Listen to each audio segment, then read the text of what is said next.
The Treasurer today gave a date about when he will name who will be the Governor of the Reserve Bank after September. Well, it's so true. And in fact, he's been pretty consistent about this. He's always said it was mid-year when the announcement would be made about the next Governor of the Reserve Bank. Phillip Lowe, the current Governor, well, he has put his hand up and said he would be available to continue in that role after September if chosen by the government. But of course, after a significant review of the Reserve Bank and its culture, that is a question which really comes back down to the government and indeed to the Treasurer. Here's what he said today. Well, my intention is to come to a concluded view on the RBA Governor and announce that in July, but certainly before the Parliament returns. That's always been our intention.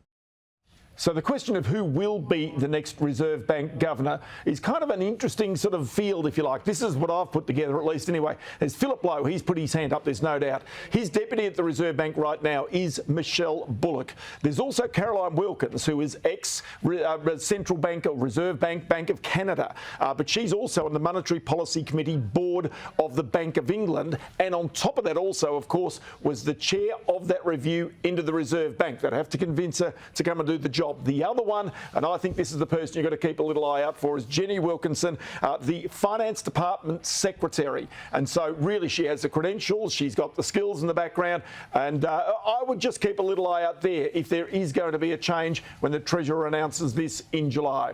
OK, remains to be seen. But just on the subject of rates, there is an interest rate decision tonight from the Bank of England. There is indeed, and this is where it really becomes kind of a bit murky. While in the US they've paused interest rate rises, in the UK there is no such pause coming. In fact, they've got to go hard because inflation, a bit like Australia, is sticky. It's not going away. So if we have a look, say, for example, here at the cash rate and the inflation rate, in Australia you can see our cash rate 4.1%, our inflation rate 6.8%. Have a look at the US. They've now got their cash rate higher than their inflation rate, 4% for inflation, 5.25% for the cash rate.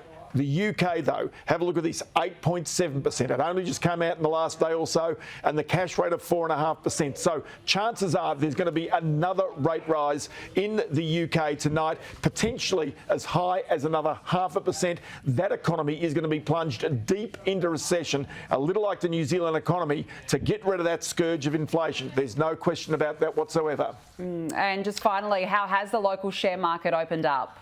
Well, here you go. After Wall Street was lower overnight, despite the fact Australia's market in the past couple of days has been at 7-week highs, this is the Australian market right now, down by around 0.75% and down by 51 points, the ASX 200.